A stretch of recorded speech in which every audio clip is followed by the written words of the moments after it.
ఇక హరీష్ సంతోష్ని దూరం పెట్టాలంటూ సంచలన వ్యాఖ్యలు చేశారామే. రేవంత్ హరీష్ రావు కుమ్మక్కయ్యారని కూడా అన్నారు. సో కేసీఆర్ వరకు సిబిఐ వచ్చిందంటే వాళ్ళిద్దరు అవినీతి వల్లే అంటున్నారు. హరీష్ రావు రేవంత్ ఒకే విమానంలో వెళ్లారా లేదా గమనించుకోవాలి అనే మాట కూడా అన్నారు కవిత.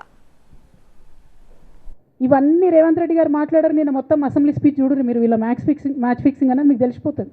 ఏం మాట్లాడరు ఆయన. ఎంతసేపు కేసీఆర్ కాళేశ్వరం కట్టిండు, కేసీఆర్ కుటుంబం 1,00,000 కోట్లు తిన్నది. అరే 2007 నుంచి ఇప్పటివరకు కాళేశ్వరం 1,00,000 కోట్లు కూడా ఖర్చు కాలే. 1,00,000 కోట్లు ఖర్చు కానీ ప్రాజెక్టులో 40 లక్షల ఎకరాలకు నీళ్ళీయంగా కూడా 1,00,000 కోట్ల అవినీతి అయింది అంటారు రేవంత్ రెడ్డి గారు. దాన్ని మళ్ళీ ఓన్లీ కేసీఆర్ గారి గురించి చెప్తారు, హరీష్ రావు గారి గురించి మాట్లాడరు. ఎందుకంటే ఇంటర్నల్ అండర్స్టాండింగ్ ఉంది వీళ్ళిద్దరికి. నేను రామన్నను ఒకటే రిక్వెస్ట్ చేస్తున్నా, అన్న ఇవాళ మీతో బాగున్నట్టు వాళ్ళు నటించవచ్చు, హరీష్ అన్న కావచ్చు, సంతన్న కావచ్చు, కానీ వాళ్ళు మన మంచి కోరుకునే వాళ్ళు కాదు. వాళ్ళు తెలంగాణ ప్రజల మంచి కోరుకునే వాళ్ళు కాదు.